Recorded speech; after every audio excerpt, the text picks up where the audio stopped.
What's good, people? Welcome to the No More Black Tears podcast. I am your gracious host, Caesar C's. With me, I got. Mr. DJ Rose. It's February 9th, 2024. Yo, it's Verteezy, man. It's good to see y'all, man. We back from attending the IHA Awards, man. We finished third. So we a top three podcast in the CSRA, man. So hey, thank everybody for listening to us.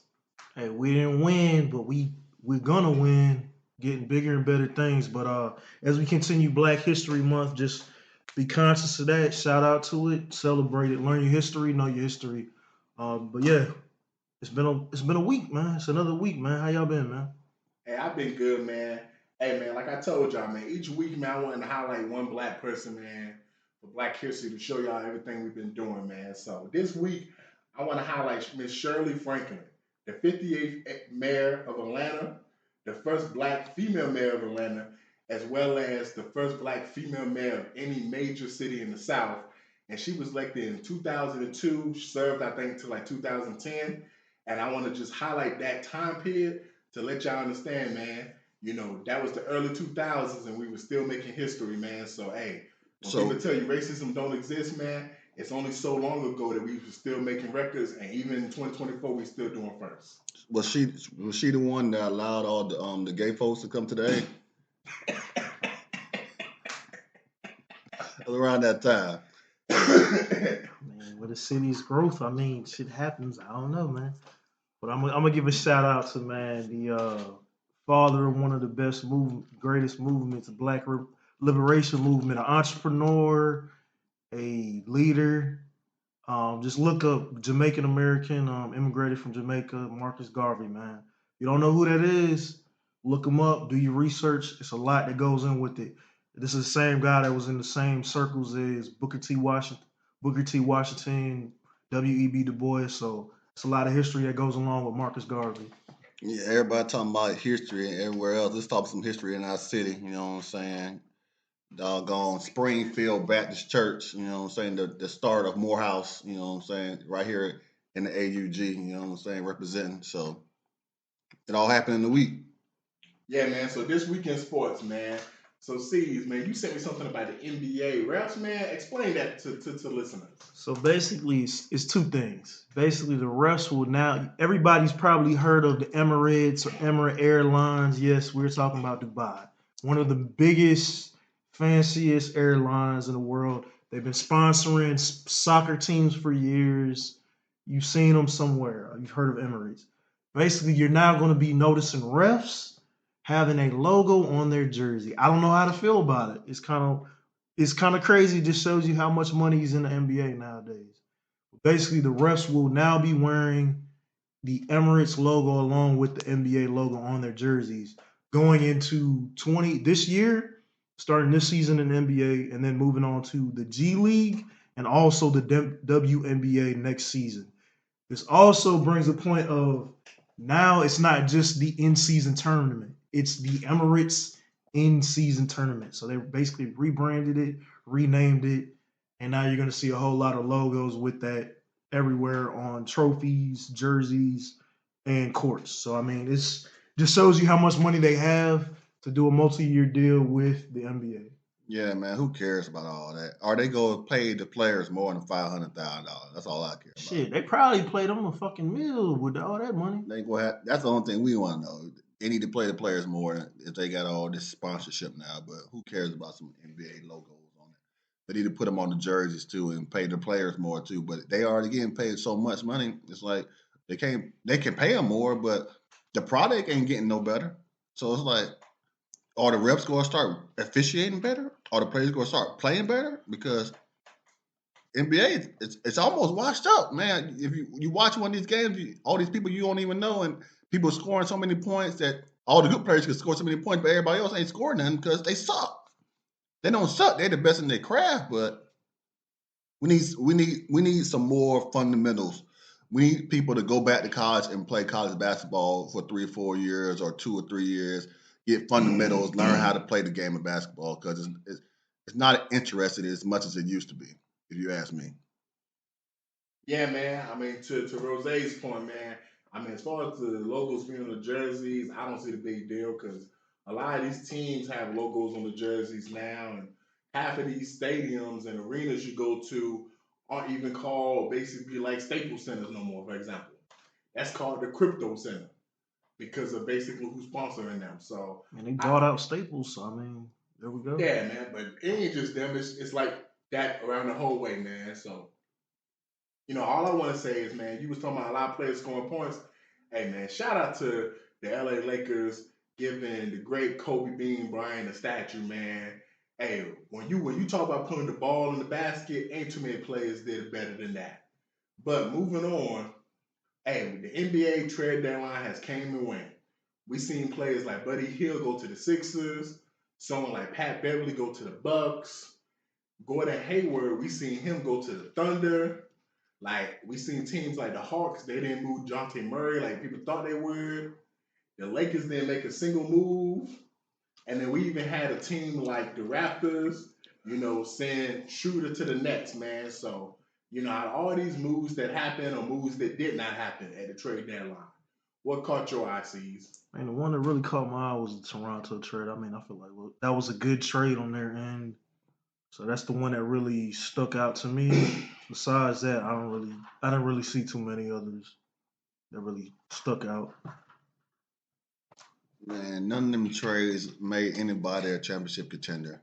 The best teams are still the best team. Boston, Denver. Lakers can be one of the What best about the teams. Fakers? What about the LA Fakers? Like I just said, the Lakers can be one of No, the I'm best talking teams. about the other Fakers. Oh, you're talking about the basement The dwellers? basement team is the number one in the West, man. Hey, check it though. They got a squad. That's what I'm They saying. looking scary, man. That's what I'm saying. They still can't beat Denver. They can't beat Denver. So it's like I said, Boston and Denver, those are the top teams. Milwaukee, they got Pat Bev, and you see they fired their coach. Doc Rivers is what now? What they lost 5 of their last 6 games or Yeah, something like that. I think they're like 2-4 with that, man. So what's really going on? You know what I'm saying? You fire one black man and hire another black man that ain't got no voice. And the voice that he did have is already washed up because he can't see any coaching anymore. They need to trade. They should have, if they were going to fire a black man and hire another black man, they should have hired Mark Jackson. You know what I'm saying? That's all. But I digress. You know what I'm saying? Vertizi. I co-signed that, man. Speaking of Doc Rivers, man, like the only 2 things I'm gonna hit is like the Lakers. Some people are mad they didn't make no moves, but at the end of the day, man, you gotta look at that roster. What moves could they have made with the players available that would have made them a better team? So it's not 1 or 2 moves, even on the bench. Nah, man, because they need more than that, man. They need a third player besides Austin Reeves that can legitimately put the ball in the basket and be a liable threat, and there was nobody available. Like, to be honest, the move they could have made happened weeks ago. They could have got Pascal Siakam. That would have made the Lakers a threat. But besides that, there was no players available, man. I ain't gonna lie. The Milwaukee move, that move was clutch. Because the worst thing about Milwaukee has been their defense. You added Pat Bev, one of the better defensive players in the league, somebody that wants to play defense, somebody that's not a star player, but on every team he's been on, he holds other players accountable, including stars. Like people like Kawhi said, like, yeah, Pat Bev will get in your face, so he's going to get in Giannis' face. He's going to get in Dame's face and be like, Dame, we got to lock this shit down. And Dame still ain't going to play no real defense, but I mean, he might try. So you must forget that what Dame called him. Hey, one thing we know about Pat Bev, man, we saw. I thought Dame was the realest dude in the NBA. Yeah, but one thing we know about Pat Bev. So he gonna stand on business, right? He is, but we know one so thing what, about Pat. So we came in the locker room and said, "Well, you still a soft ass, you still a pussy." and they ain't gonna stand on that. But one thing about Pat Bev, we saw him with Russell Westbrook. They didn't get along, but once it was on the same team, it was like, let's go. Russell Westbrook is not Dame Dollar. Russell Westbrook wears dresses. I agree with that. I'm gonna say this, man. So, hey, when you play sports, you got players that you hate to play against, but when you're on the same team with them, you love when they're your teammates. And I think Pat Bev is one of them dudes that, hey, you don't want to play against him because he's a fucked up motherfucker, but on the same team, he's a great individual. Yeah, I think he's a good defensive player 3 years ago, but right now he's all he is a podcaster. He could be sitting down over here with us because he washed. I think he'll just bring when you're He'll bring nothing. he'll bring a certain energy that He's like Bucks Draymond need. Green. They washed. They ready to retire. Hey man, talking about players that are retired, man. Hey, I mentioned it earlier in this week in sports, man. The great Kobe Bean Bryant, man. The Lakers gave him a statue, and the statue they chose. The first statue was worth him wearing the number 8 jersey, and it's him pointing at the sky after his 81-point performance against the Toronto Raptors, man. ACs, man. Any thoughts on this? I mean, that's a great just statue to embody him in. Because I mean, it's crazy. It's crazy to just have that. That's one of his highlights of his career. So I mean, I definitely agree with it, and it's one of three, man. So I mean, what can you say? This is one of them. We got two more. Hey, keep doing what you're doing, honoring him. Rest in peace, Kobe, man. Yeah, man. I mean, as somebody who saw Kobe Bryant play, especially that 81-point game, and being like a kid, Kobe was always one of my favorite players. And man, as far as the 81-point game, that was one of the greatest things I ever watched on the basketball court. To see him put that ball in that hoop, and to see like it just looked like that those players was just pieces on the board. He was just moving them and just doing his thing. Yes, he had some shots that was wide open, but one thing about Kobe Bryant that I always tell people, man, I ain't never seen somebody who consistently made difficult and tough shots look easy.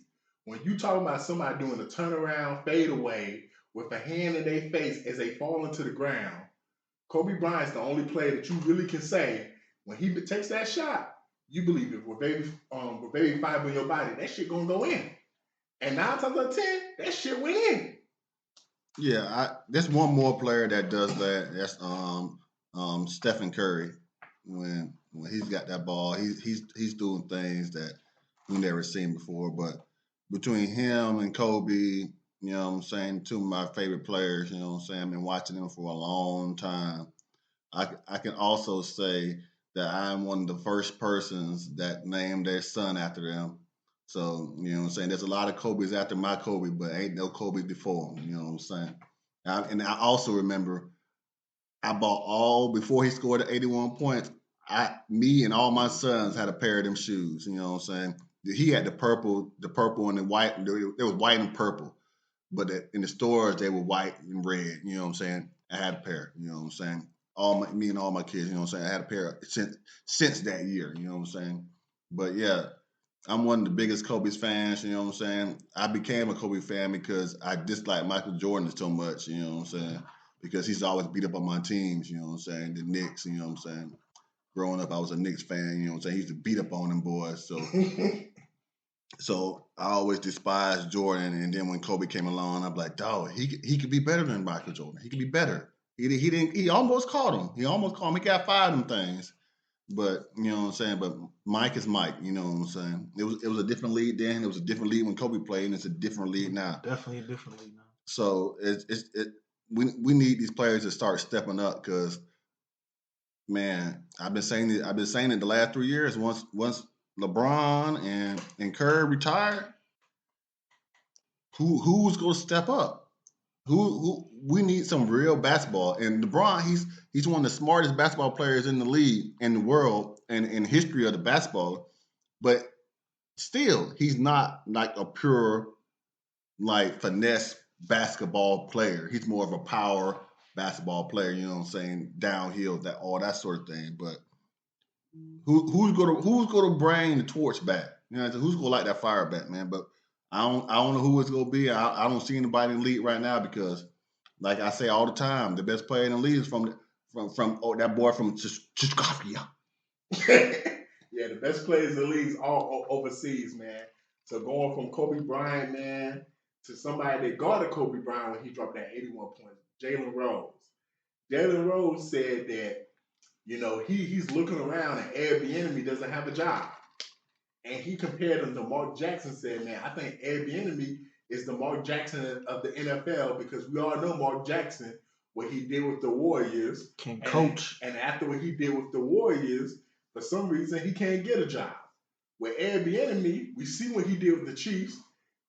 Then took a year. Then went to the Commanders because people said it was Pat Mahomes and Andy Reid. We saw what he did with the Commanders and Sam Howell in that offense. Had an interview for the Commanders, lost that interview, did not get other interviews, and right now he doesn't even have a job.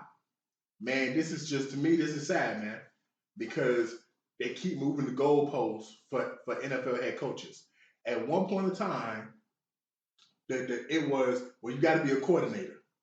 So then you had a lot of black people who was being defensive coordinators.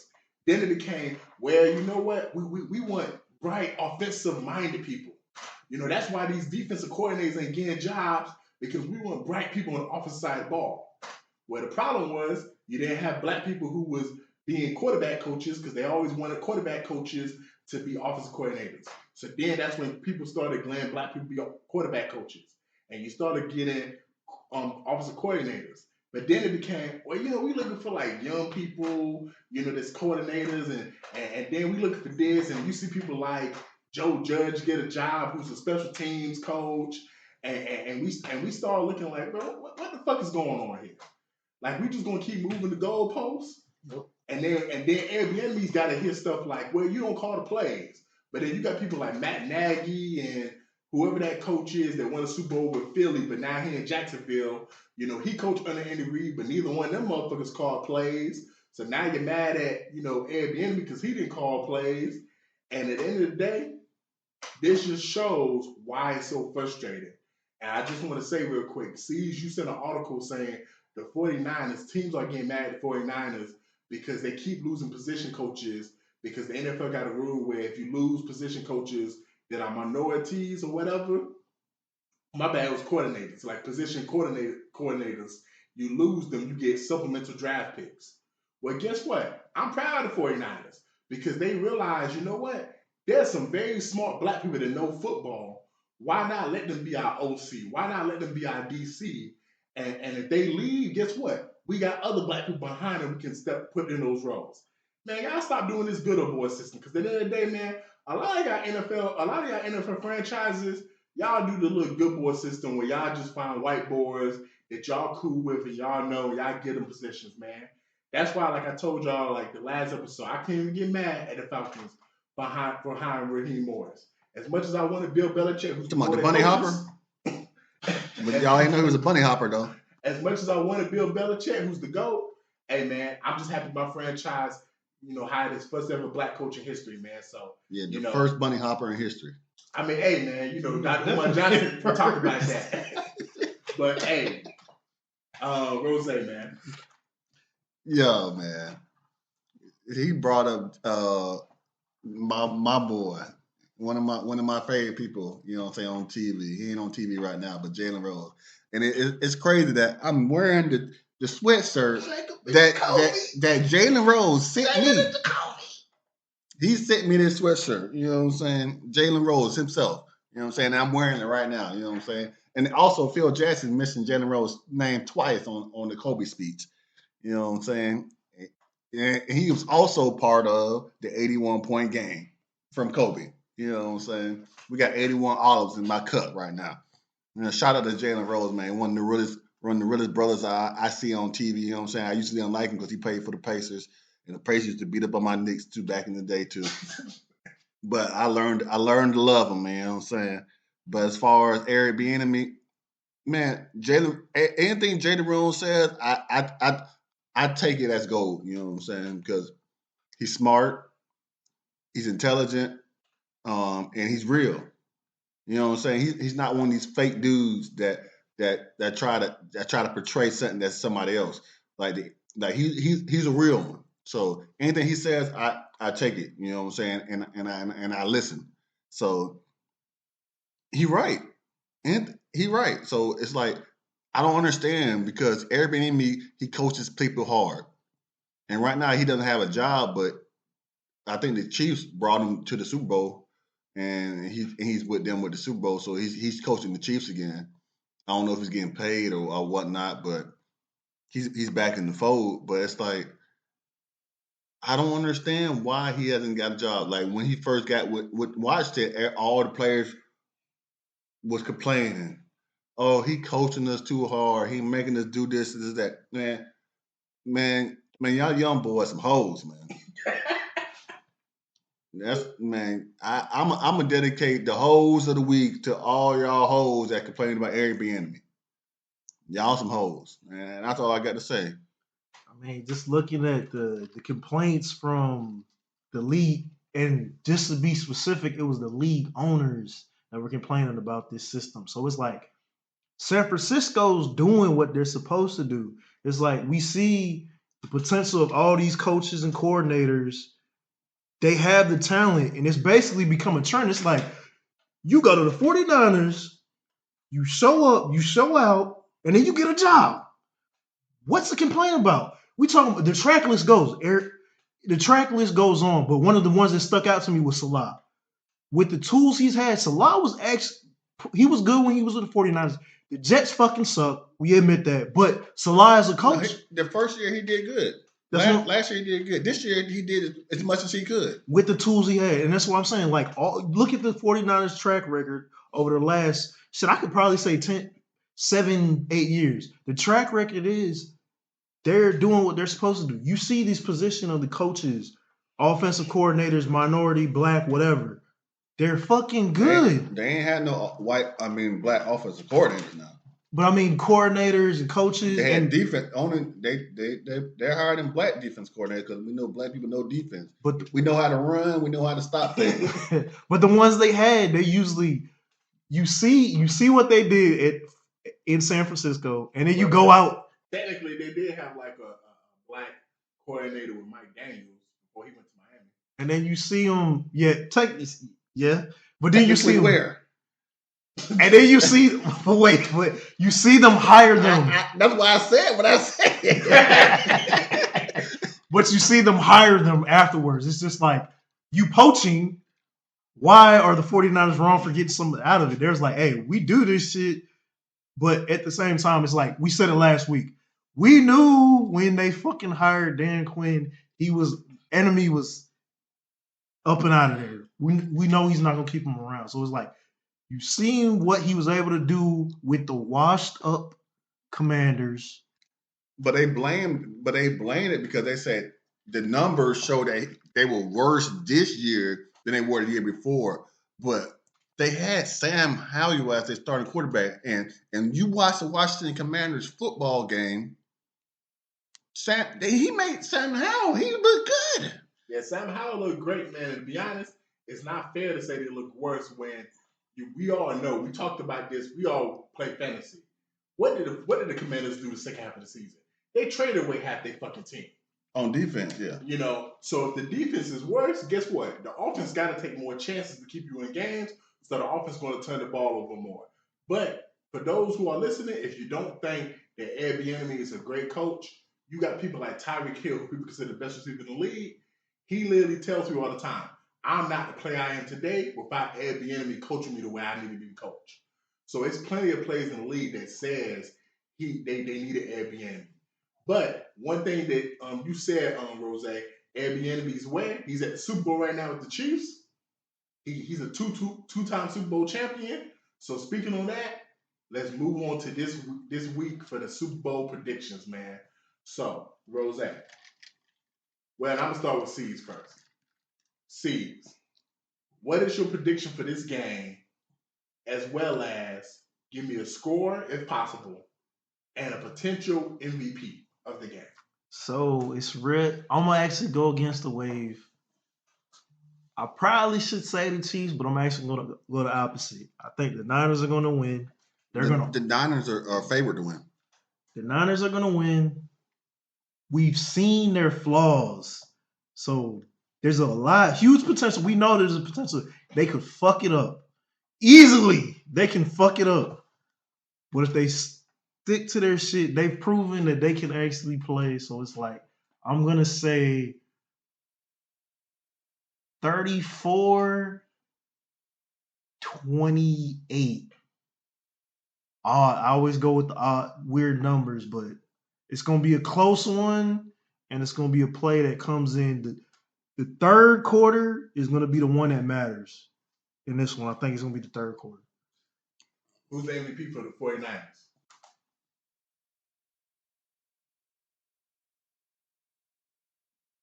Come back. That's not a hard question. If the 49ers is going to win the game.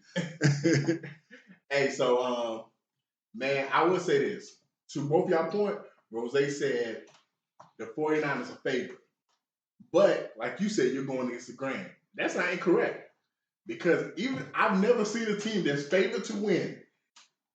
But when you go on all these sports shows, everyone's picking the Chiefs.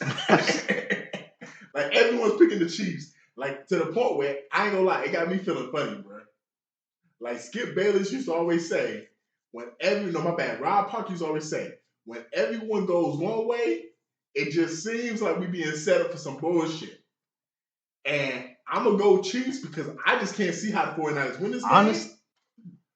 To be honest, I really thought the Chiefs would have been the favorite in this. I'm surprised hearing this. Yeah, they've been the underdog the whole time. I thought it would have been the opposite. I thought it would have been the Chiefs. And that's why I'm going Chiefs, but I feel like there's something going on that we don't know because there's too many people picking the Chiefs for the 49ers to be the favorite. So I'm going Chiefs. I'm going, unfortunately, I'm going 38-14. Damn. Yeah, man. Come on. I don't think it's gonna be close. That's it. Disrespectful. Shit. I think it'll be close. Come on. I think it'll be close the first 10 minutes of the game. Not even breaking 20? Not even breaking 20. And that Chiefs defense is elite. That Pat Mahomes is that nigga. Man, I just feel like the second half they're gonna explode, bro. They're gonna explode. Like Pat Mahomes, he might struggle that first quarter, but he's like a cyborg.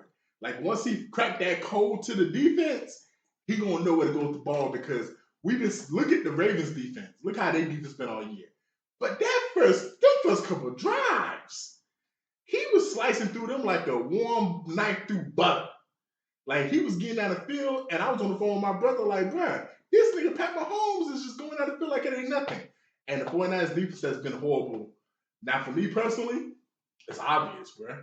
If I got the Chiefs winning, and I got them winning by that much, the MVP is gonna be Pat Mahomes. Rose. Yeah, so I got the Chiefs winning. I got the halftime score being 28-3. Chiefs. So they ain't gonna come back. 49ers ain't gonna come back. Nah.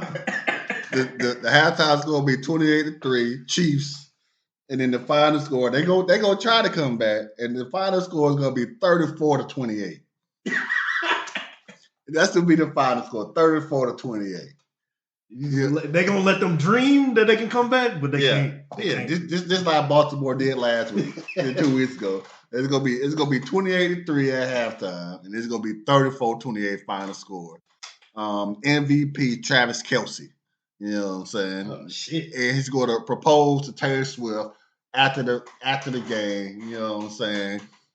Pat Mahomes' daddy's gonna be there. He gonna be drunk, and he gonna catch another DUI after the game. Nah, he ain't gonna be driving this time. No, he's gonna be flying. Oh shit. He gonna catch a DUI flying. A DYF.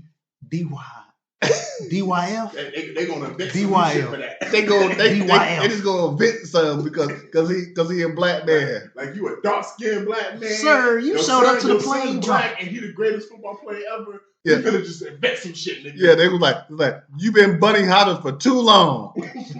We gonna make you pay for this, son. Boy. So I got the Chiefs 34-28. You know what I'm saying? So, hey, before we move on, for all those who like to follow the pod, man, we will be doing the Super Bowl pod for Super Bowl Sunday, man. So y'all make sure y'all catch that. Please catch that. Now, moving on to TNT.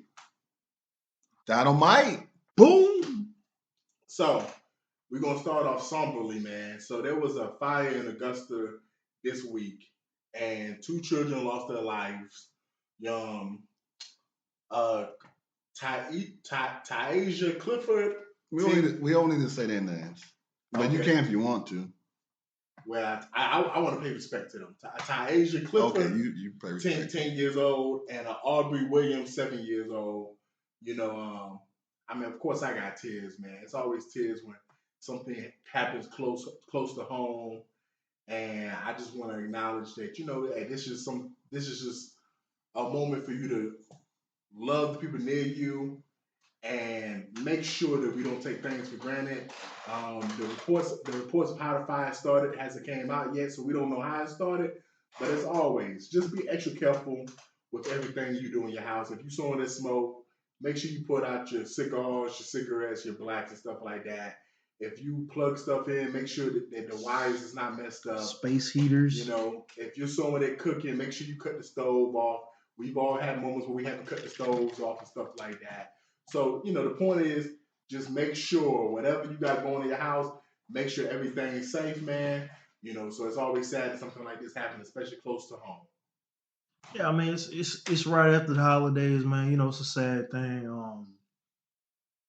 Fortunately, the mother and one of the daughters made it out. Two of them didn't. Somebody in the situation survived. So I can't see how you don't say tears. I mean, that's just by default. But yeah, something close to home, something happen in the local area. So it's like, yeah, man, tears, rest in peace, man. So moving on, No, man. I'm not moving on. Keep going. I gotta go. Hey, so I do want to add to this though that when I first read the story, me and C's, we had a long conversation, and this is not something we always like talking about on the pod. And we finally made an executive decision to put this on the pod because I said, you know what, we are pod for Black people. This is something in our backyard. These are two children that lost their lives, and we need to at least acknowledge the fact that this has happened. So, Rose. Yeah, I ain't got no tears, man. Man, the fact that where their daddy was at, that's the reason why you need fathers in their people's life. Mama and the one the kids escaped. Mama just left them kids in there. If it would have been the daddy in the house, the daddy would have got them kids out. Man, she was probably one of them hoes that was probably drinking and smoking, and that's the reason why she burned her kids up. I ain't sad at all. You know what I'm saying? And you got to do better. Where their daddy at? And how many baby daddies you got? Because if you got more than one, it should have been two dudes in there trying to get them babies out the house. You know what I'm saying? That's how I feel about it. You know what I'm saying? I read it and I'm like, okay. The kids didn't make it out, like dog, but mama made it out. Oh, you supposed to die too. If your kids in there, why are you coming out the house without your kids? Like what you thinking? Like no, I don't feel sorry for her at all. Like no, you supposed to burn up with them. Hey, I do want to say for anybody listening, when me and Steve gave our thoughts, we don't have kids. Rose got kids, so whatever he feels is completely valid. So hey, it is what it is. I mean, But- you speak your opinion. It is what it is, man. But coming off of some dynamite, moving on to the next one. Damn. So for those, Call the fire department, man. I'm on fire. so for people like me that use Uber and Lyft as transportation, there was a post made saying that on Valentine's Day, that Uber and Lyft, all the drivers of Uber and Lyft need to come together to strike. So on February 14th of this year, for Valentine's Day, if they do what they're supposed to do, you won't be able to find an Uber or Lyft because all the drivers are striking because they're trying to get increased pay because they threw out some numbers. The CEO of Uber came out recently and broke down how basically they cut the pay of the riders or something like that. I want to say the numbers I read was over the last 3-4 years, their pay has went down 56% for rides. And somebody said if he has a $25 ride, he's lucky to get $9 out of it. So, yeah, man, I got tears, man, just because these are people that are doing a public service. We if you live in a city, especially a bigger city, you depend on these people for public transportation. And people who are doing the service, like waiters, waitresses, people like we've talked about before, I want to see them people get paid. if they're doing a service like that. So if people are doing Uber and Lyft, and I have family and friends who do Uber and Lyft, I want them to be able to make a living doing this because hey, there are some people who just do it occasionally. But there's some people who bust their ass. They get up 7 in the morning. They don't stop riding until about 5 in the afternoon. They do that 4, 5 days a week, like it's a real job for them. So hey, hopefully that these people get what they want. But in any situation, whenever you have striking, I want all those who are listening. It takes people to do it in unison. Yeah, man. I think they picked the wrong day if they want to strike. Like the Super Bowl is Sunday. I agree with that. And like the Super Bowl Sunday, if you want to show up and do something, pick Sunday. There's gonna be so many people in the United States drinking that they'll be calling Ubers, going to parties, things like that. Sunday is the day. But you know why they ain't pick Sunday? Because they want to get paid. Like Valentine's Day. Oh yeah. Who cares? Who cares? The pagan holiday. It's just all fake news. You know what I'm saying? Where Trump at? Fake news. You know what I'm saying? Yes, the Uber drivers aren't getting paid. Yeah, but the reason why they aren't getting paid because these lazy fat slugs are not tipping people. Only people that really tip are people that do service.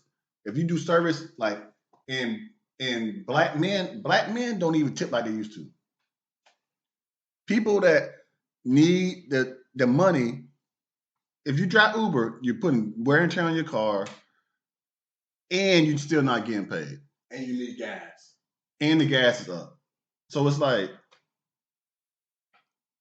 you gotta push the people to tip in order to make the money because Uber is taking everything. You're right about that, man. We as consumers got to do better jobs and tip more. Better. So I mean, it just basically comes down to, hey, you're always gonna have this. We talking about ultra capitalism, modern day capitalism. Y'all let the taxi industry die. The void was filled with Uber and Lyft.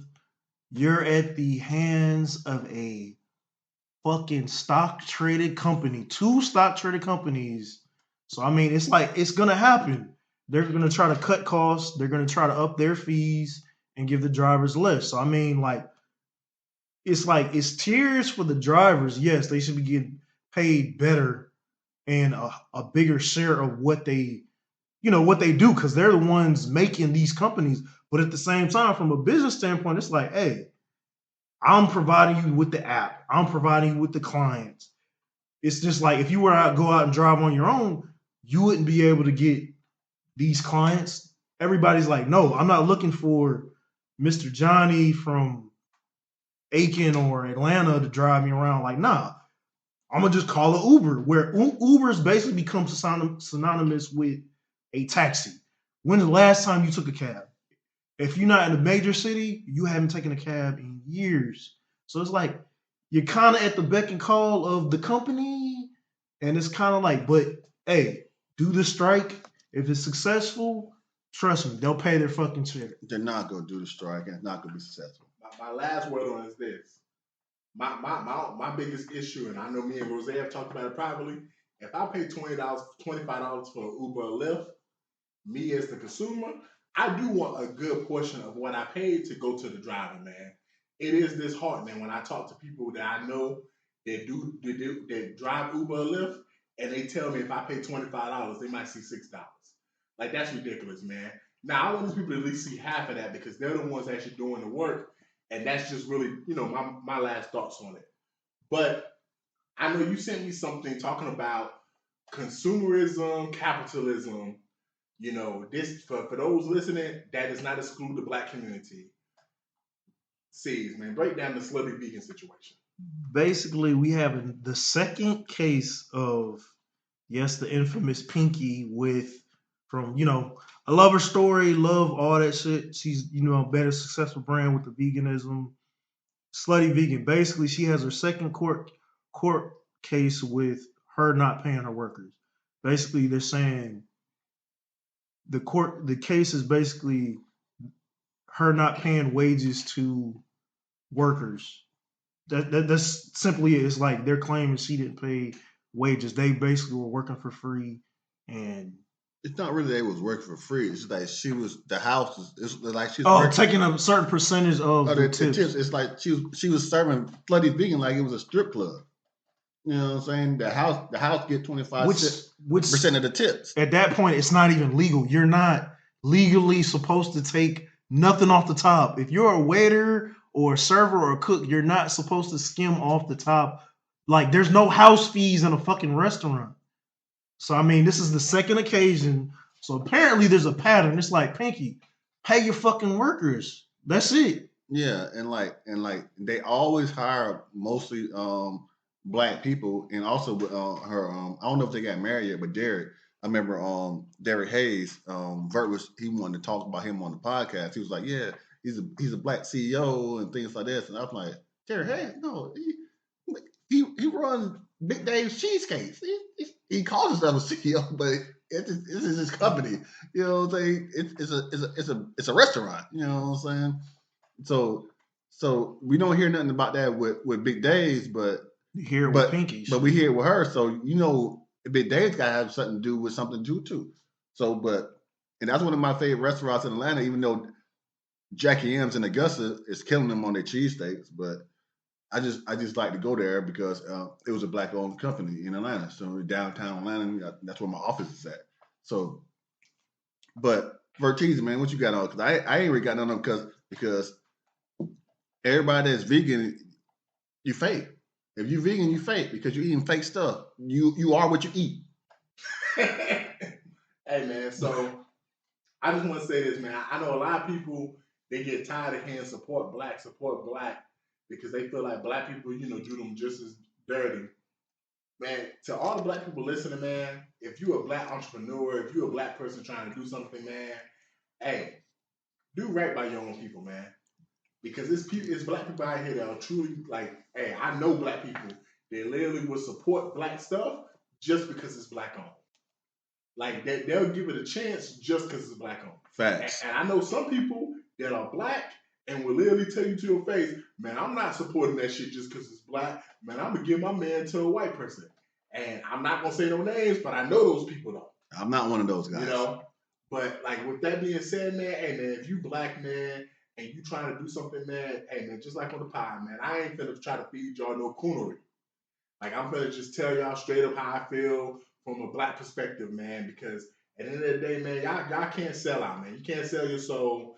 It's unfortunate. I don't eat vegan food, but if you black and you eat vegan food, it's probably disheartening to find out that someone that you give business to is treating their employees like this. It's like, but you already knew that because the prices of the food was so outrageous.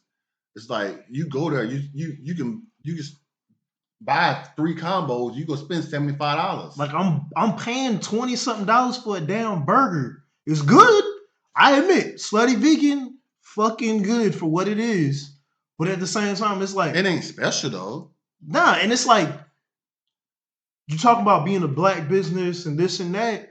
Just do good fucking business. Like this is why we look at you in a certain way and you get treated a certain way. It's like treat your people right. That should be the least of your fucking worries. Yes, and like I want to know how much they're getting paid because those combos are $20 a piece, $25 a piece, and then you selling the seasoning and like you selling all this stuff. You selling merch in there and everything is super high. Like I went there and dropped the bag. Me and Susie Q, and we went there and dropped the bag, but that's because she wanted to try it. So we did it, you know what I'm saying? But if somebody's coming there and spending their hard-earned money, it need to be going to the right places. Just like with Uber and Lyft. If somebody's spending their hard-earned money, it need to be going to the right places. And that's pretty much it, y'all, man. But hey, man, we always say in our community, be your own people, man. So moving on with your own motherfucking people. Monique hopped on the Shay Shay Club and started spilling all this tea about different comedians she don't fuck with, about how Cat Williams is a 5'6" giant, and about all the drama that she's had to deal with the last couple years. C's, what stuck out from you from the interview, and do you even have tears from the whole situation? Man, I ain't got no tears for Monique, man, because it's kind of like, all right, y'all wait years and years and years, or wait till a certain opportunity or a certain platform to finally say your spiel. Which I'll give Monique. She's been vocal about this shit for years. For years. So now people are finally going back, and the people that didn't already double back and say, all right, Monique, I see your case. Because it was a time and case when she was actually saying, like, yes, I was right. Like 2018, 2017, people were like, all right, we see what you were saying. The shit was fucked up. The shit with Lee Daniels and all this other shit, her being like, blackballed and all this other shit. So I mean, it's kind of like, get your shit off your chest. Monique, I respect you, and there's a lot of people that she's been disrespected for years. Now, all the extra shit she was talking about with like her relationship, that's when I'm kind of like, all right, we don't want to hear all that. Shut the fuck up. Just talk about the actual shit going on, all that side shit. I don't want to hear all that. Yeah, man, I got tears, man, because it's funny to hear all the tea being spilled, but it's also sad, man, that all these black people that's in Hollywood are doing each other dirty. Like when she's telling stories like how Lee Daniels did her, but shout out to Lee Daniels because she said Lee Daniels was the only motherfucker that was man enough to come to her and apologize. And not only apologize to her, but apologize to her kids. But then Tyler Perry and Oprah did her dirty, and they try to ignore her. And Kevin Hart, was trying to do a movie with her when all that stuff was going on. But then turned around and decided not to fuck with her or whatever, and they cost her this bag. I just want everybody to understand something, man. Time makes fool of us all. Monique was one of the hottest motherfuckers in Hollywood. Like when you talk about Monique, she's in the same breath as someone like Chris Rock. If you look at her accolades, like this bitch had a TV show that was like number one on air for like a 5-year period. She got plenty of movies that she starred in that was like blockbuster movies, and she had major roles. She got a fucking Oscar for the role she had in Precious. She was on the Queen's comedy tour, and she was the closer, the headliner for that tour. And if you watch comedy, if you love black comedy, especially black women who do comedy, B. Samore was on that tour. If you know comedy, you know who the fuck B. Samore is. So for me to say Monique closed that, Samore? I thought it was just Samore. B. Samore, that's her name. But for her to close that tour out, like that should let you know how good she was. So like Monique is a legend in the game, and it's easy for us to look back and be like, oh, we don't know who Monique is. Now Monique is one of the greatest to ever do it, man, and she deserves the props that she deserves her props. And I just want to put that crown on that black queen's head. Rose. Yeah, I got tears too because she's Monique. She's paid her dues, so she should have the right to have some losses and some gains too. But the thing about it is like I'm so confused that there's a black man from Glenville, you know what I'm saying, Georgia, that's putting all this black hate out there on YouTube and getting paid off of it. Like, is Cat Williams and Monique getting paid off these interviews too? That's what I want to know. That's what I want to know. So they're not. So the question is now, it's like, because what's Monique got dropping soon? I guarantee you she got some shit dropping soon. But who cares if she got something dropping soon? Like, because it's free promo. It's not no free promo because most of the time it's causing black hate. Like, so how much is your soul worth? You right, Rose, man. It's a lot of drama being dished out in these situations. Judge Mathis posted earlier today. He's tired of these black comedians going on the Shay Shay Club and tearing down other black comedians. You got to look in the mirror and ask Shannon Sharpe, why is you promoting this, man? And, speaking of people promoting shit, man, y'all ever seen someone promote a fucking wedding? So this one couple wanted this dream ideal wedding. So to get it, because they didn't have the fucking money, the bride came up with the bride idea sees, we're going to charge everybody $1,500 to come to the wedding. And they got an RSVP. Only 4 people had RSVP to pay their money. So then she dropped it to $1,000. People still wasn't basically RSVPing. So the husband was like, well, the groom was like, hey, let's do this. How about we have the wedding here? It's cheaper. That way we can stay out by that. She, like a spoiled brat, said, no, fuck that shit. Fuck you, nigga. She said, I don't want to get married to you no more. And she canceled the wedding and basically ended the engagement. Tears or no tears, see. Man, no fucking tears for that bitch, man. It's like crazy. How the fuck you want me to pay to come to your wedding? I'll say that again. You want me to pay to come to your wedding? Okay, if it's like, oh, we're doing a drive, oh, $20, $50, $100. Think of it as a gift towards the bride and the groom so they can do X, Y, and Z. Okay, it's cool at that point. Bitch, $1,500? Bitch, that's a flight. That's a vacation. That's rent. That's a whole lot of shit. You're fucking crazy out your fucking mind. So no tears for your dumb ass. Dude, the groom, you dodged a fucking missile. Not a bullet, a missile. That's some fucking bullshit. These spoiled women that want a fucking dream Cinderella princess ass fucking wedding. Y'all don't really want to get married. Y'all just want a fucking wedding. That's the fucking problem with marriage right now. Y'all don't want fucking marriage. Y'all don't want marriages. Y'all just want a fucking dream wedding. Why? So you can talk to your friends like, oh, your wedding was so lovely. Just all this fucking bullshit. You dodge a fucking missile, dude, man. Tears for you. No tears for that bitch, man. Yeah, man, I ain't gonna lie, man. You fucked up, C's, man. When you said women. Nah, man, you spoiled bitches. That's what I was thinking. Like that's what you is. You a bitch. Like, you a hoe, you a bitch. Like, hey, man, fuck all that shit, man. Like, I'm not paying $20 for me to wedding. Like, you invited me. I'm a guest. Chicken or beef? How you gonna say you ain't paying $20? You done paid more than that to go to a wedding. I'm not finna put $20 in your pocket directly. That's what I'm saying. I ain't paid for access to the wedding. But you did. Like I may buy a plane ticket to fly to the wedding. I may pay for all that was included though. But I'm not finna pay you $20 for you to have the wedding. No, you need to come up the funds for the wedding itself. And then if I want to come, if I feel like I want to come, then I'll find a way to come to the wedding. Cause I'm already supposed to give you a wedding gift anyway. So, man, hey, man, I ain't got no tears, man. Fuck that bitch.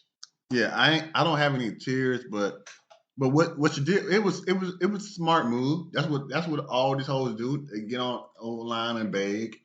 So it was a smart move. So I don't have a problem with her asking for the money because to have the wedding, but for her to expect that people to do it. But my thing is, you paying that $1,500, that's going to include the hotel room, the flight, and all that. If we're paying $1,500, we're not just paying $1,500 for the venue.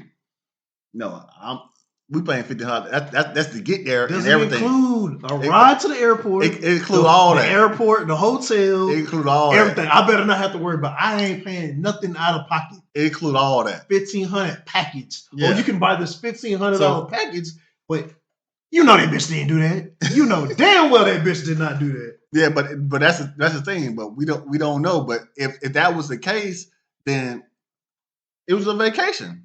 But because it was out of the country and things like that. But if it wasn't that, how you tripping? And that's why we had this segment is what's wrong with these hoes? What's wrong with them? Damn. Yeah, man. So there was this woman who said, hey, I don't want to just beat up on the men. She said, let's talk about these women who be basically saying, this nigga the baby daddy, this nigga the baby daddy.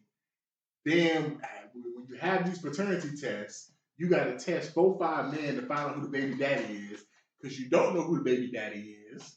And then she ended the conversation by saying, a lot of you hoes out here sleeping with multiple men, raw, letting them nut in you, y'all just nasty.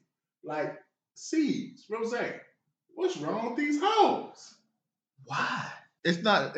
So we can't just blame if a woman is letting a dude sleep with her raw and he nutting her. So it's not just the woman, it's the man too. Yeah.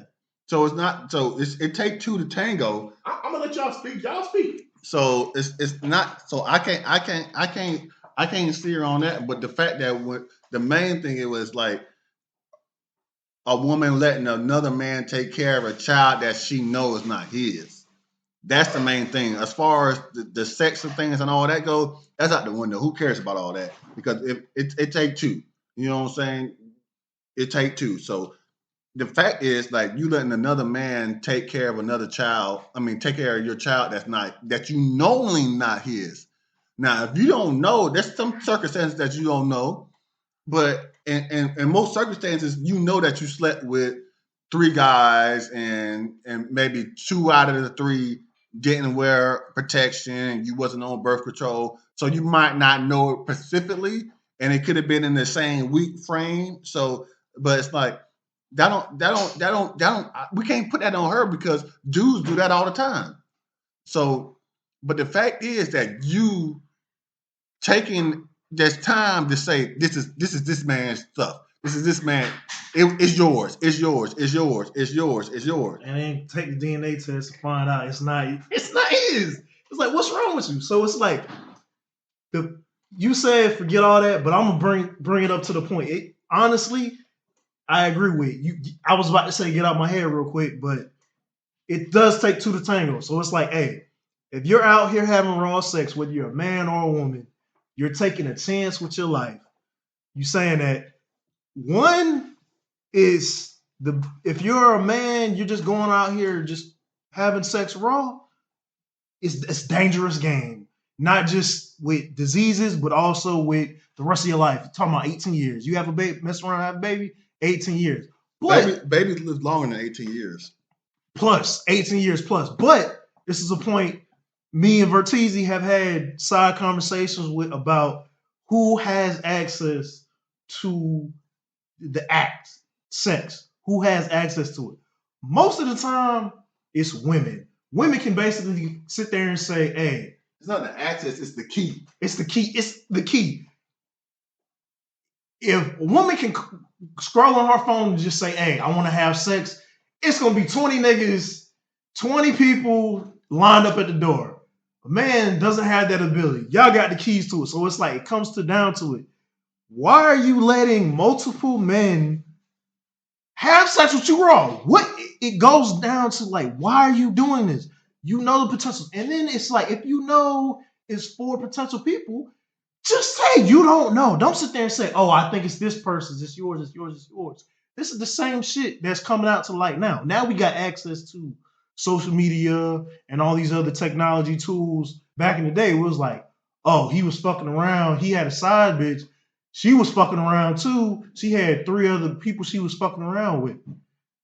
She told Mr. Johnny was his because Mr. Johnny had the most money. Come to find out, in 1999, we got DNA tests. Mr. Johnny's kid finally wanted to say, I just want to find out. This is the man who raised me. I want to find out if this is my real father or not. Comes to find out, it's not his. It's that type of shit. Let me ask you a question, Steve. So if you and me, Rose, all buy a house, and we all equal owners of that house, and you get off work, I can't tell you how to come in the house, can I? No. If all our names is on the house and we all pay the bills, right? Equally. Like, you come in the house how you want to come in. Yeah. But if I come to your house, it's your name on the house. You pay the bills. And you tell me to take my shoes off. Do you have that right? Yeah. Do I have the right to say, fuck what you saying, I'm finna come in here with my shoes on anyway? And I will turn right back around and say, get the fuck out my house. You ain't coming to my house. If it's my house and you come in my house and I let you come in my house with shoes on, because I don't have that same rule. Who should I get mad at if I don't have a mat at the door or nothing and you track dirt in my house? Like, isn't that on me? It's on you. So it's on both of you. I think if you walk into my house knowing you got dirt in your shoes. No. But you can't come in the house without my permission. But I say come in. And once you come in, and if you track dirt, I'm be like, no pun intended. I'm be like, dog, what you got all this dirt in my butt on my floor. Like, nigga, you need to clean that up. But guess what? If I ain't got no mat for you to stomp your feet out, you still need to clean that up. I'm saying, like, yes, I can tell you to clean I like the metaphor because I got so many. But yes, shit. But yes, I can tell you to clean it up. But I can't really get mad at you because I'm the one who allowed it. That's my point. Oh, I'm gonna get mad at you. Like the point is, it's like you get in my car. I just watched it, and you get in my car and not knock your feet off before you get in my car, and you get in my car and you dump all that dirt in my car. Oh yeah, I'm gonna be mad at you. Then you need to tell me. No, ain't no telling. No, I ain't telling you nothing. Like, you got in my car, like, you disrespecting me. Like, that's something we need to stop as grown adults. No. We need to stop. We need to stop taking responsibility off ourselves. No. Because at some point in time, where does responsibility from you and me begin? This analogy doesn't work with what we're talking about. No, it does. No, it doesn't. I think it does. It doesn't, because you get in my car with shoes full of mud, and after I just washed it. Because if you why I gotta tell you to do that? Why I gotta tell you to knock your feet off before you get in my car? That's common sense. Like, no, because come on. But why don't people do that? Because Rose, because they don't care. Rose, we know people don't care because guess what? Because they don't care. Rose, they don't care about your stuff because it ain't theirs. And that's the Rose. Like I was trying to say, I might get in C's car, but C's might tell me, "Hey man, we just got out of mud. Knock your feet off." We might get out of mud. You might knock feet off your own shoes and get in your car. And I'll get in your car. You be like, hold up, bro. You didn't see me knock the mud off? Bro, you ain't tell me to do it. Like, we know people don't care. Like, we know there's people that don't give a fuck. So you have to care about your own shit. Why is it that a lot of parents would say, hey, man, I want my kid to pay for this right here. Like, when I was a little kid, I had to buy my own PlayStation 2. You know why? Because my mom wanted me and my brothers to understand the value of it. Because when she bought us a PlayStation 1, we bought that motherfucker like it didn't matter. Yeah, but when we paid for our own PlayStation 2, when we saved our own money for it, we cleaned it every fucking day for over a year. We cherished it. When we bought our own video games, guess what we did, C's and Rose? We made sure when we got done, we didn't just throw the CD on the ground. We made sure we put it back in the case. You know what that shows? That shows you unappreciative. Yes! Because that's most people. No. Most of society is like that. You're unappreciative. That's most of society, though. Like y'all unappreciative P. Like, damn. Like y'all say for everybody. Like y'all can laugh, but this is a serious conversation. No. I'm saying most of society. You didn't get to your point. Bump all these analogies. Yeah, but most of society is unappreciative. So my whole point is this: if women have allow access to sex, the key to it. They're the key. Like if you allow men to have sex with you. And that's something that most men would tell you, yeah, that's true. Even women would tell you, yes, women control sex. Yeah. If you allow a man to come in you raw, I'm just going to keep it real with you. Then that's something right there. Why are you letting a man come in you raw? Because most men, and we've talked about this on the podcast, if you tell a man to go get a condom, and I got stories from myself to plenty of homeboys that it's 2 a.m, it's cold as fuck, and a bitch said, hey, you got no condom? Nah, I ain't got no condom. And you gotta go get one. Man, nigga, and me, plenty of homeboys that got in the car, 2 a.m, it's cold as hell, drove to the gas station 5 minutes away, got a condom, came back. Guess what? It's cold as hell. If you're a natural man, guess what? That hard rock you just had, then shrimp to shrimp now. So now you gotta get back started again. You talking about the late nights? But guess what? You want the pussy. You want the pussy, so you gonna do that. You talking about the late nights with the basketball shorts and the hoodie on? Get to your point. I'm getting to my point. My point is, when y'all say it take 2 to tango, yes, it takes 2 to tango, but one person got power of how we gonna do the dance. Yes, we both gotta dance, but you the one choosing how we gonna dance. You the one who chose the tango. We could have did the wasp, but I ain't have no saying how we was gonna dance. You the one who said we gonna tango. So guess what? When we get fucked up on these scores, you're the one who got fucked up on the scores because you chose the dance. You chose a dance you was not prepared for. So you as a woman, if you're going to let multiple men nut in you, that's a fucking problem on your end. Because as a man, I'm not finna just turn down pussy. Like if I got an opportunity to get some, I'm not thinking about putting a condom on. I'm just trying to get some because it's so hard to get it. Kill yourself. So if I get an opportunity to get it, guess what? I'm going to get it. But you as a woman, if you're going to let multiple men nut in you, hey, that's what's wrong with these hoes. Why are you even letting multiple men nutting you? Like, we should be teaching our young black sisters, stop trying to put the emphasis on these niggas. If you got cousins, if you got sisters, if you got daughters, we should be teaching them. Don't be just letting any nigga slide in you without a condom.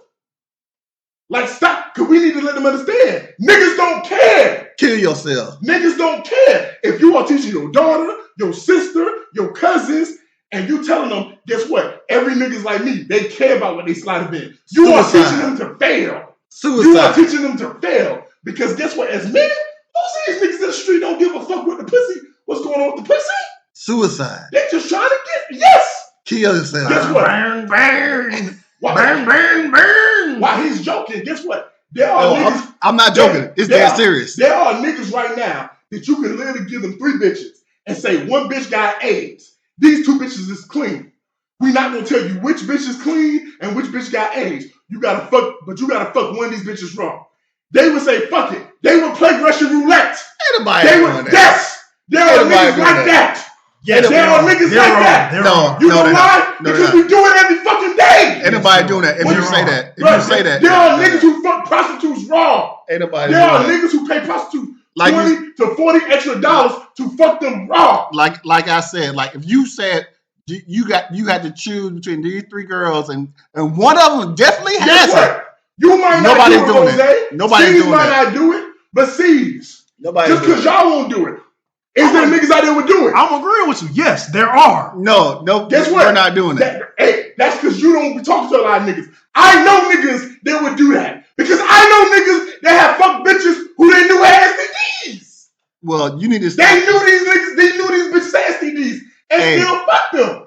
You need to pick a better crowd of people to talk to. No, and hang around. Because I'm a diverse individual. No. I hang out with diverse people. Now, if you want to shelter yourself, no, you need if you want to shelter yourself, you need to pick and be better around people. shelter people. I'm with everybody. I'm with people that are professional. I'm with people that's in the gutter. You need to pick better up. There are people in the gutter that don't give a fuck. You need to pick better people. Okay, you can say that. But I'm not gonna. Time out. Why you joking though? I'm not gonna look down on those people though. I'm not gonna disrespect those people. You should. If you told them that 3 of these girls have one of them has STD or HIV, and you got a choice to say yes or no, and they say yes, then yes, you need to look down on them. Because they don't care. You need to, that's the reason why you need to look down on them. I don't know why they don't care though. But you need to. But my point is, for us as men to sit here and make it seem like there are not men that don't care. Come on, that's just ridiculous now. No, there's men that don't care. There's people that, but you need to get to your That's point. my point. My point is, I made my point. See, he keeps saying, go to my point. So the point is, yes, we all don't necessarily agree on the exact point, but the point is, like, hey, it takes 2 to tango, but the women have the key. So it's like, if you're a woman, my point. Y'all didn't make that point. I made that point. Women have the key. We made the point. No. Y'all said that. You said that the man has the same amount of responsibility. That's why I said we don't agree. And my whole point was no. I'm not putting the responsibility on the man. It's on because you're not putting it on. You're the one who's choosing to let the man slide above you. You're giving 0 responsibility to the man. I'm giving like 10. No, you didn't. 10. You gave 0. We gave 50%. I don't care. It's not 50 though. It's not 50. It is. It's not 50. So it's not 50 when you own the house. And I'm bringing it down. How is it 50 when you own the house? I'm bringing it down. But you going in the house though. Okay, but you own it. Unprotected. You going in the house. No, that's why I said I can't get in the house without you. So how can I have 50% responsibility? No. That's why I'm saying bring it to the point. We don't necessarily agree on this topic. We agree on a certain point.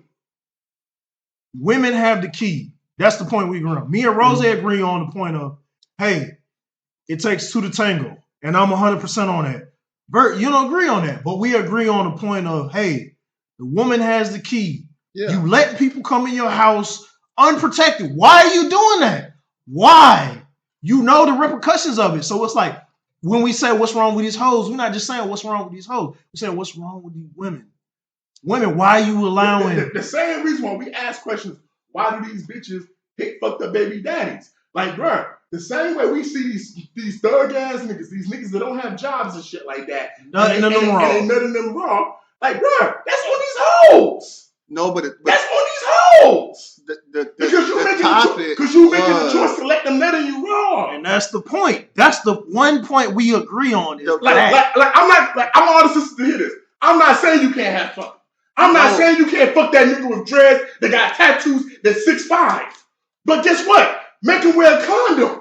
Because you know he don't have a job. You know he ain't shit. And that's what we all agree on. See, Rose, Rose want to lead you astray. Rose wants you to feel like that nigga that's 6'5", that's been in and out of jail 3 times. He don't have this, he has the same amount of responsibility as you. I'm telling you straight up, he doesn't have no responsibility. So he doesn't care. He doesn't care. And because he doesn't care, he's willing to be reckless. You're lost because Rose, how am I lost? If a nigga feel like he doesn't have no responsibility, he's gonna be reckless. But if a nigga feel like he has responsibility, he's not gonna be reckless. That's my point. My point is there are plenty of men out here that don't care. We got too many numbers, too many statistics that show the single parent households in the black community because there's plenty of black men that don't care. So we need to be educating these sisters on there's black men that don't give a fuck. Stop! Don't lie to these hoes. Tell them straight up like, y'all need to protect yourselves. Don't be thinking that a man is going to care because a lot of these men don't care.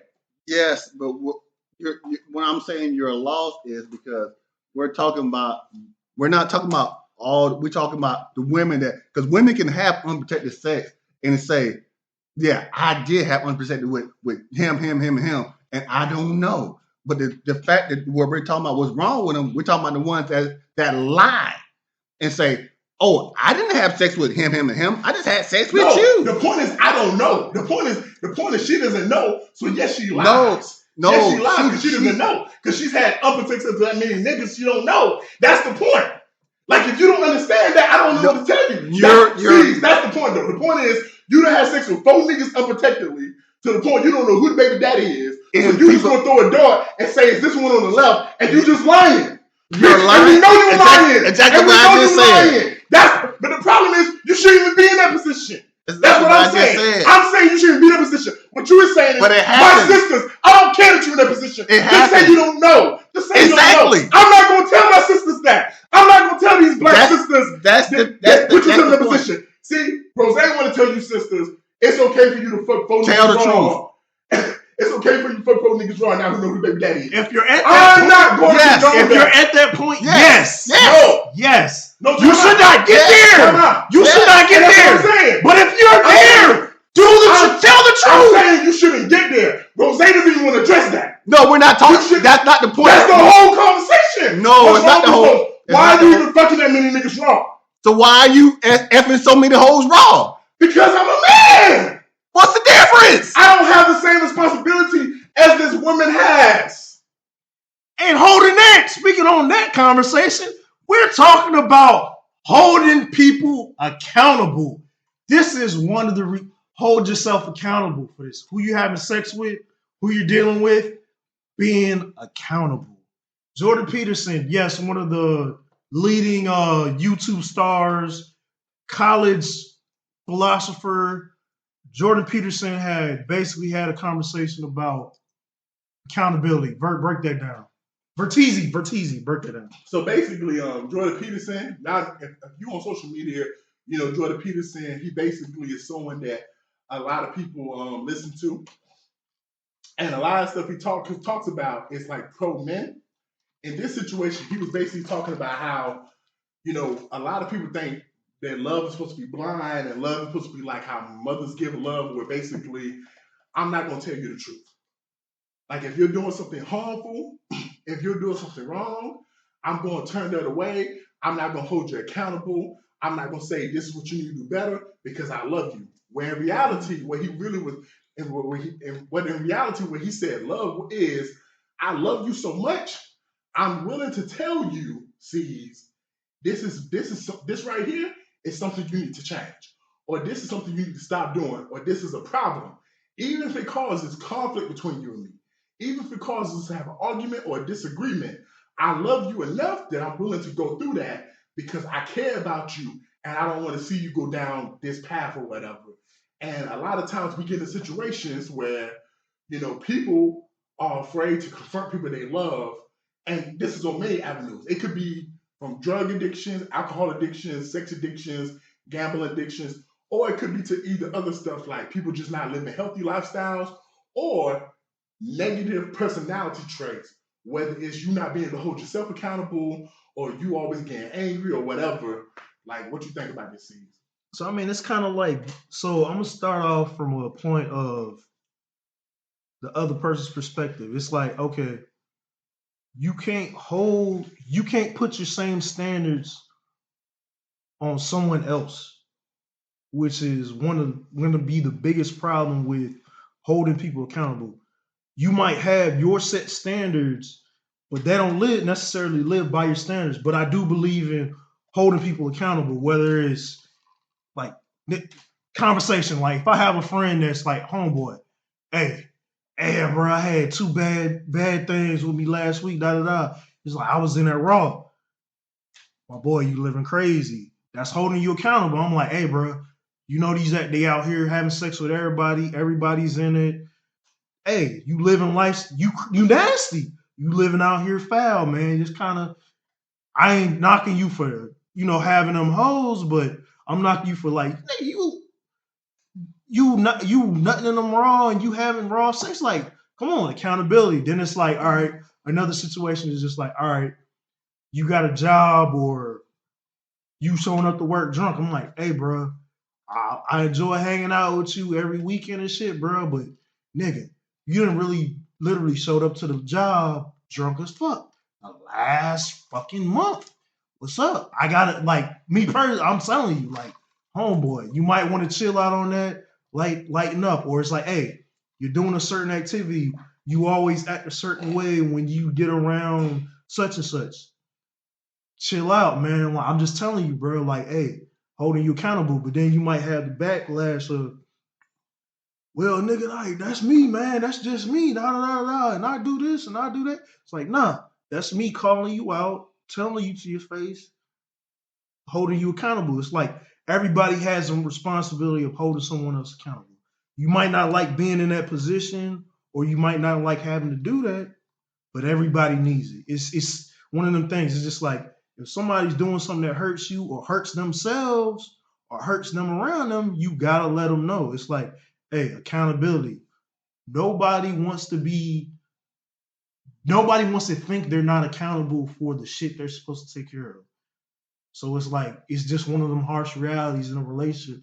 You gotta tell people, it's like, hey, this X, Y, and Z, this is wrong, this is fucked up.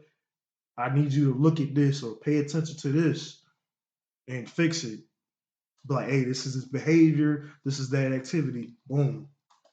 Yeah, I feel like for most people, if they feel like it's coming from a place of love and honesty, they don't have no problem with it. I know for me personally, if I feel like you're telling me something and it's coming from a place of love and honesty, and it's not coming from a place of spite, especially a situation where we have an argument, Rose and C's, and then you want to tell me something about myself while we're having an argument. I always tell people that's the wrong time to really say something. Because how can I receive what you're saying properly if we're in the middle of an argument? I feel like if you have an issue with something or you feel like somebody has a problem, the best time to tell them is when you're at a place of peace, not at a place of war. Like the best time to tell them is like, hey, C's, this is something you do, man, and I just feel like you need to do better with this or whatever.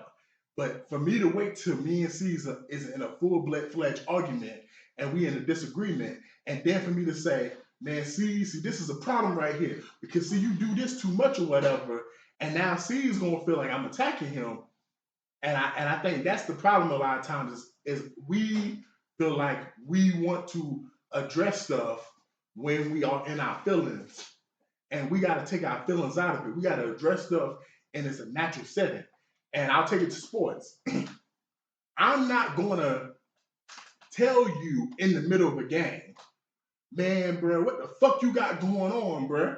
Like a lot of times in sports, and I had to deal with this when I played sports. Monday morning, Tuesday morning, we sitting down a day or two after the game, we looking at film, and it's like, you see this right here? You got to do this better, and you got to get in this stance or whatever, so you can do your job better. See, now I'm at a better place to receive it. And I feel like that's what kind of Jordan Peterson was saying is when we decide to correct people, when we decide to tell people, things that they need to do better, we got to make sure it's coming from a place of love. But on the flip side, a lot of times, man, a lot of us are afraid because a lot of us are afraid to lose someone we love, get into an argument with someone we love, and a lot of us don't like confrontation. And because so many of us don't like confrontation, we are willing to basically co-sign bullshit. And like if you got a homeboy or a homegirl, like yeah, you might have to make a decision of what's more important. Is it more important that this person get mad at me for 10 minutes? Or is it more important that I help this person out long term? And for those who, and I'm gonna pass it on to Rose in a second, but for those who watch the Dark Knight series with Christian Bale and Christopher Nolan directed or whatever, one of my favorite moments in that trilogy was when Alfred was talking to Bruce, not Batman, but Bruce, and basically he told him, "Man, I'm gonna quit." And Bruce was like, "Man, you would leave me, man? You would leave me?" And Alfred said, "Man, because I feel like that the only thing that you see is death. And I feel like I have to leave. I have to remove myself because this is the only thing that will make you realize this." And he tells him something that happened in the second movie, basically that someone he loves basically loves someone else or whatever. Then he gets mad and he says, "You know what this understand, right?" And he says, "Yes, this means that I'm going to feel your hatred. This means I'm going to lose you as a friend, as a confidant. But guess what? If it takes your hatred for me to save your life, that's how much I love you. I love you enough where you can hate me." And I feel like that's something that a lot of us are trying to grow as individuals. And it takes us to get to a level of peace, serenity to understand when you truly love someone, if you have to lose them so that they can be better, then that's what it takes sometimes. You know what I'm saying? Yeah, it's all about like I don't know who this Jordan Peterson person is. I don't know who he is, but Just a podcaster, basically. I'm trying to. From what I'm listening to, is like he tries to get people advice of what to do or what with their friends or what not. But the thing about it is, I say this all the time. It's an easy rule. If you just treat people how you want to be treated, then everything else should fall in place. Like say, for instance, I'm a card puller. I might pull your card. I might pull your card. It don't matter the situation or the time or the time of day. I might pull your card because I'm thinking about because I'm a listener. So I'm listening to what you're saying, and then I'm like, okay. So then I might pull your card just to see your reaction or what you go do or what you go say. Lots of times, and most of the time, I'm correct on pulling people's card. I haven't got my card pulled after I pulled somebody else's card, but because most time people just talk. People are talkers. People are talkers. They're not, and you always hear when and like people in relationships. I'm not listening to what you're saying. Show me some action. I'm about that action. So if you show me action and I'm seeing action, then there's no reason for me to just talk to you. I see the action that action that you have done, and I'm like, okay. I know he about this. I know she about this, or this and that. I do that. I do that with my children. I just watch and I listen. I do that with my friends. I do that with my family. I'm going to watch and I'm listening. I'm listening, and I'm gonna watch. I'm a very good listener. People could talk to me and talk to me and talk to me. I don't like to give advice on a lot of things because some of the advice I give is people aren't going to like it because I'm gonna keep it 100%. And people are like, oh, and I can't keep it 100% with everybody because people got soft feelings. and people feel some type of way about things that I say, but in reality, I'm just keeping the 100. And if you keep for me, if you with me, if you keep it 100 with me, then I can say, yeah, okay, I see that, but you got to show me. I'm not from that show me state. I'm from Memphis, and I'm also from the AUG. I'm not from that show me state, but you got to show me, because people talk a lot, and people talk a lot, and what 2 Chainz say, women lie, men lie, but numbers don't lie. Yeah, but when they talk about them numbers don't lie, they talk about them numbers in your hand, them Benjamins, and when you watching them and you count them, because you can see them in your hand. So when you saying things like, oh yeah, this is and that, but unless you live through that and you could show me things that you don't live through and you done seen it, most of the time I'm not even really listening to you. But if you can show me that you lived through it and you done did it, then I'm listening to you, because wise men are usually gray and old, but fools are usually dumb and got lots of gold. And that's all I got to say about this topic. You know what I'm saying? Well, so my question is, because you said something, and I wanted to wait till you finished about basically treat others as you want to be treated. And I feel like that's a great philosophy, in this situation for someone like you that you want to be called out. But let's say, and I'm just going to use your name, C's, in this situation. Let's say if you're someone like C's and you're not confrontational, you know, then when you say that you have to treat him like he doesn't want to be treated if you really love him. No, because I want to treat people how I want to be treated. So even if you see something destructive going on with him and you love him, you're going to let him continue going that destructive path because that's what he wants? No, I said I'm going to treat him like I want to be treated, because so you're going to treat him like you want to be treated.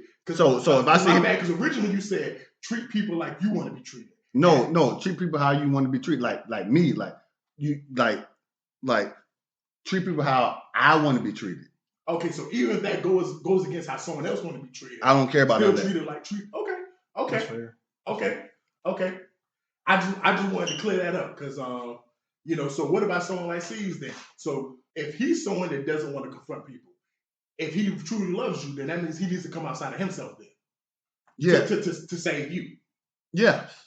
So okay. like what? Like I don't know where you're getting at, but if they say like because you don't mind checking people, but let's say C's, me and him talk sometimes. C's would see something wrong with someone, but he'd be like, I don't like confrontation. I don't like checking people because I don't want people checking me. This is purely example. So he'd be like, I'm not gonna check Brian, even though I know what even though I know what Rose is doing could be detrimental. So he's not checking you because that's not how he like what he likes. No, what I'm saying is, then that means he needs to come out of himself. Yes. To save you. Yes.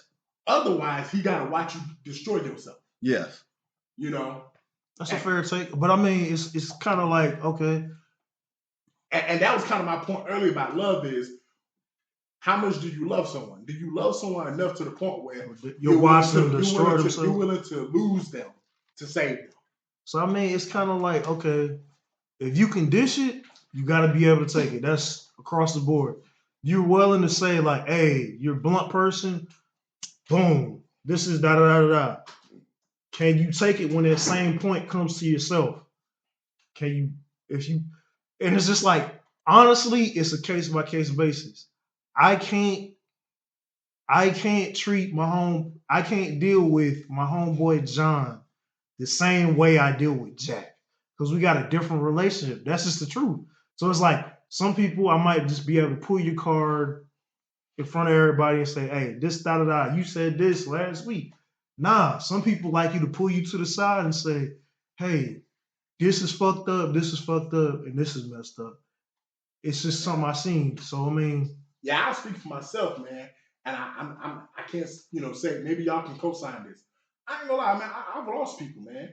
Whether it be people I was cool with, because I had to basically correct behavior in their lives to help them with their lives. So I have friends that I was friends with 10 years ago. I'm not friends with no more. Like we still are associates. I still see them on Facebook. They tell me happy birthday. I tell them happy birthday, but we don't hang out because they had things going in their life that I did not agree with, and I felt like it was detrimental to them. And I was like, hey, bro, I can't be around this, man. I'm telling you straight up that this is something you need to change or it's going to cause you problems. And, unfortunately for some of them, it did cause them problems or whatever. So that ended certain friendships because I was not willing to be the friend where it's like, I'm just going to be quiet and co-sign and just bullshit. co-sign your bullshit, knowing that you're doing stuff that's detrimental to yourself or other people around you.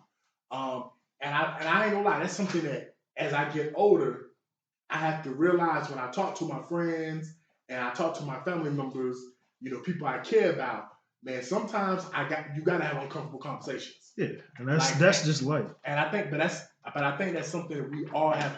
I think that's something that a lot of people have a hard time with, having uncomfortable conversations. But my last thing is, I don't think there's a problem having an uncomfortable conversation. It's just like I said earlier, C's, when do you have it? Are you having it right now as you and me just chilling? Or am I waiting till you call me out on some bullshit? And you be like, well, it's vindictive. Verteezy, you need to get your hair cut more. And that's when I say, well, you need to go and change your shoes more, man. I know that sounds silly, but a lot of times in arguments that happens, man. When you call me out, then guess what? For some reason, people feel like that's when I'm gonna call you out, and I've been sitting on this shit for 5 months. But that's the thing about it. You've been sitting on it. You don't sit on things. When you're in relationships, or they say you don't go to sleep mad, whatever. It's some bull crap, but it's in reality, it's like it's not that you don't go to sleep mad, but it's like you need to tell your partner about what's going on. Yeah, what's the problem? When it is right now, like hey, like I don't feel what you're talking about, and you might not have a agreement, but you might be able to disagree to a disagree, or you might not be able to disagree or whatever. But you just can't let people run over you, because that's what it comes down to. Like if you let it go for 5 months, that means you've been letting that person run over you for 5 months. No, tell them how you feel, and because especially like we're not children. We're not children. We're adults. So adults should be able to have adult conversations. And that's how I feel about it. But what you just said is a mouthful, though. Hey, the big difference between adults and children is one thing. Children will hit each other. They'll have their little issues, and then 10 minutes later, you see them back in the sandlot playing together. Adults will have arguments, and for 5 years they won't speak to each other. But that's okay. But if you don't, but the thing about it is not that they don't want to speak to each other, because they didn't understand.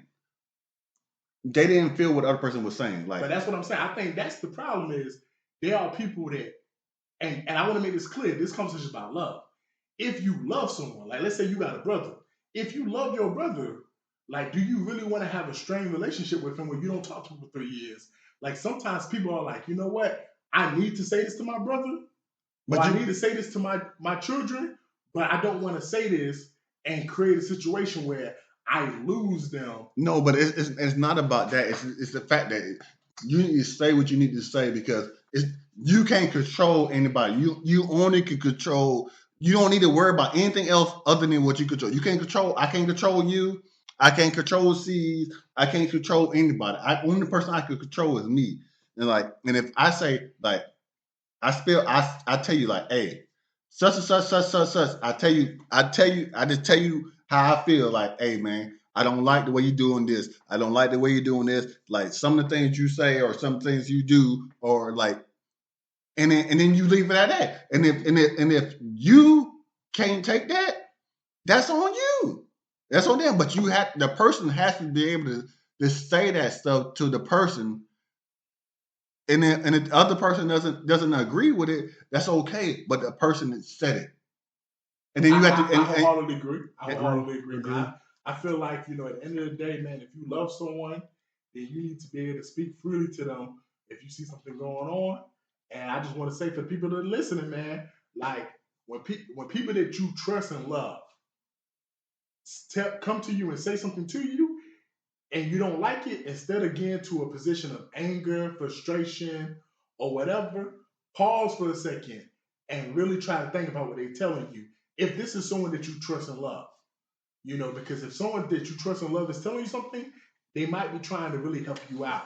Sees, any closing thoughts? And I'll flip it on the person that's dishing it. It's like I said already, if you can dish it, you can take it. So it's like everybody's not the same. So you got to be conscious of approach and how you say stuff. So it's like everybody would be like, oh, I'm like this to everybody.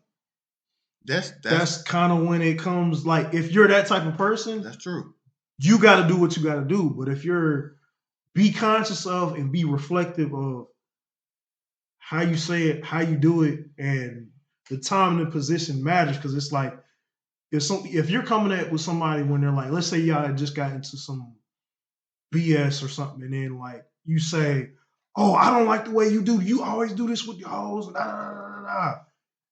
That moment probably wasn't the best moment to say it, because now it feels like you're throwing something in somebody's face or attacking them, and then like that person said, well, hey, I didn't like this. They're being defensive. So it's like, it's that constant teeter between when do I be real with you and then when do I, dial it back a little bit. It's a case by case and a personal decision. So, but like at the end of the day, it's not even about calling people out. It's not about that. It's about actually holding people accountable and actually the people that are receiving it being receptive of the message, not how it was approached, but the actual message itself. Like, hey, this is fucked up. I think you need to look at this. Or, hey, I'm calling you out on this because let me tell you why. Boom, boom, boom, boom. You're fucking up. You're on the highway to hell. Or, hey, you're on the highway to, you're fucking up. I'll give you that, C's, bro. I give them that too. Because I think at times when you do have to tell people stuff, I don't think there's no one probably better at knowing when to say something. Like, you don't always speak it when you're supposed to, but when it's time to say something and people are ready to receive it, you get that information pretty well. Yeah, but my thing is what you just said. See, that's not a man to man interaction. That's a man to a woman interaction. Like when. But I said if you're that type of person, that's just straight up like, hey. But even if you are that type of person, but that's a man to a woman reaction. Like a man to a man reaction should be able to talk to a man to man, no matter how the things are or what is being said. But what you said was on a man to a woman reaction, because that happens with me all the time with Susie Q, because like she could be doing nothing or doing something, and I could be like, "Dog, I need to be telling her no." But you can't just tell a woman no. You gotta put a pillow down. But for a man, we shouldn't have to put a pillow down.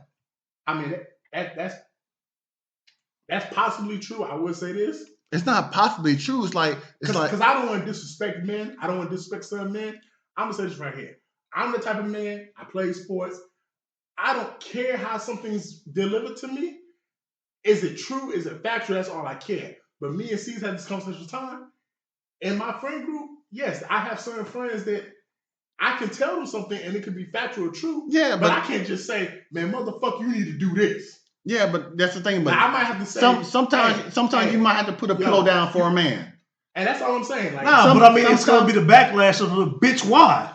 You know what I'm saying? Like, are you prepared for that? Bitch, why? No. All right, bitch. Sometimes you gonna have to put a pillow down for a man too. Because at the end of the day, it's about having constructive conversation, and sometimes you have to know who you're talking to. And yes, but that's why your delivery matters. Your delivery is everything. Matters. And that's what I'm saying. That's all I was getting was I might not give you the same delivery I give this person, because me and this person can deliver it in a harsh way. I might say, you know what? I'm gonna deliver it this way to you. No, but if it's your friend or your loved one, you should already know how the delivery should be sent to him. Yeah, but I was just saying because when you said like as a man you should be able to do this. No, as a man you should be able to. As a man, you should be able to talk to another man like, hey, bruh, like. Okay, that ain't it. Because the way it sounded, C's was. It ain't the way it sounded. That's the way it is. I'm saying, but the way it sounded, C's was. If it's a man, I should be able to just tell the man what it is. It is. Without regard for how I tell him how it is.